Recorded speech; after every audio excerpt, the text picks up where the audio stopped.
well because I've already bailed trying to get out of my car, and so I thought that was, the one bad thing that was going to happen today. So I feel pretty confident. So let's keep that energy and good vibes going. What doesn't kill you makes you stronger. I'm pretty sure that this is what my parents had wanted to name me had it been able to fit on my birth certificate. But in the end, they had to go with Jenna, so it's what's working for me. I was born with a condition called spina bifida, and basically it ended up affecting most of the body functions and systems that a lot of us take for granted. I kind of like to think of spina bifida as a lottery because depending on where the spine that the lesion ends up making its home, gives you it gives you a good indication of what you're going to have to work with and what you won't. Every millimeter counted. And in my case, at least at the onset, having spina bifida meant that I had to contend with a lot of pain. Pain from surgeries, pain from tests, and probably worst of all, pain from depressing diagnoses.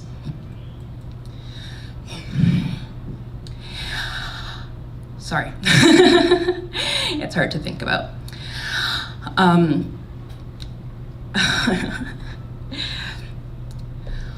But in the end, I decided to change my life around because pain was not going to define me.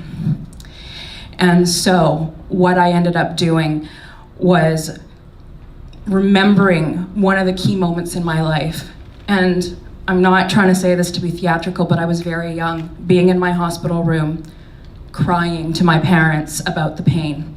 And I remember them looking back at me, and they said with such conviction, and they were so adamant about it, that if they could change positions with me, they would in an instant. And it was in that moment that I realized that I wasn't suffering from anything that they could fix. They felt just as powerless as I did. And it was at that point that I decided to try and stop focusing on the pain and how fair or unfair my circumstances were, because I didn't want anybody suffering any more than they already were. And it was also when I decided to try and change my mindset, try and start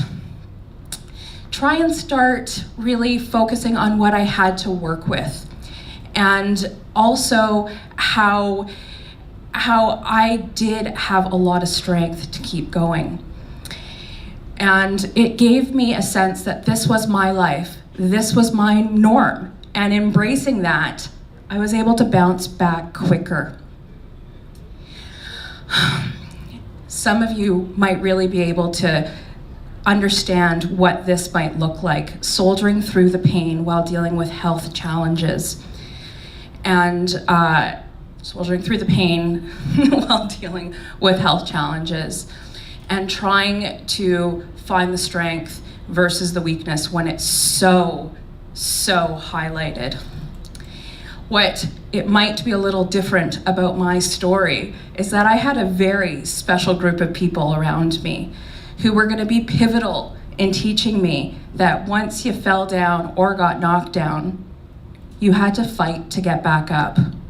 I'm talking about my karate family.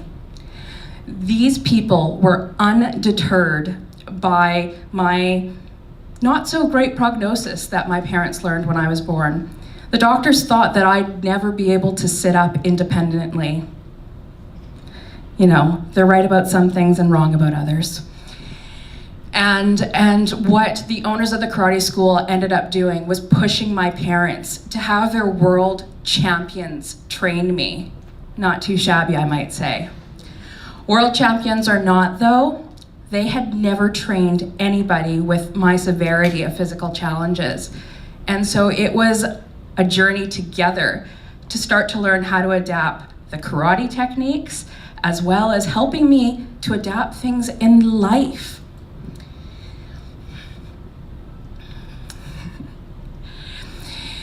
And so, with my health challenges and getting injured a lot in karate, And I will admit to the fact that most of my injuries were at my own hands by hitting myself with my own weapons. I learned very quickly that when I got knocked down, I had to fight to get back up. And this became my idea of strength. Not staying down, fighting to get back up, and not wasting time cowering, waiting for what would be the next hit. What I came to embrace was that, in essence, strength was weakness, leaving the body. And that served me for a lot of my life. And it got me to a point where I had my 2nd degree black belt in Shotokan karate. And it also gave me the courage to pick up from my life in Toronto and move across the country to Victoria, actually, where I started a new and independent life. I was actually, now that I think about it, gleefully enjoying that new independent life. My health issues having plateaued, feeling as healthy and as normal as I'll ever feel in my life, when, as my luck would have it, I was stricken with what would have been a fatal infection, closely followed by a colon rupture. They were a great team, and they almost took me out of the game when I was 21 years old. After the initial shock and feeling utterly powerless, I started working overtime to try to return to who I was. I didn't want this to get in the way of my dreams and to give people the impression that I was weak. A week after I was discharged from the ICU, I worked furiously to try and get my application in for my MSW. And guess what? I didn't get in.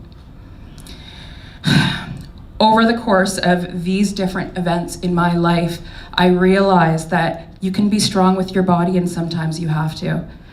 You can be strong in realizing that we can't do everything. And it doesn't make us weak to pick and choose where we're gonna spend our energy to do the most good. And sometimes we don't know how strong we've been until we've stopped, looked behind us to see how far we've come. Because sometimes we've been going through hell. And the only way we've been able to persevere forward is by closing our eyes and willing ourselves forward. Because we choose to believe, we dare to believe that things are always darkest before the dawn. Thank you.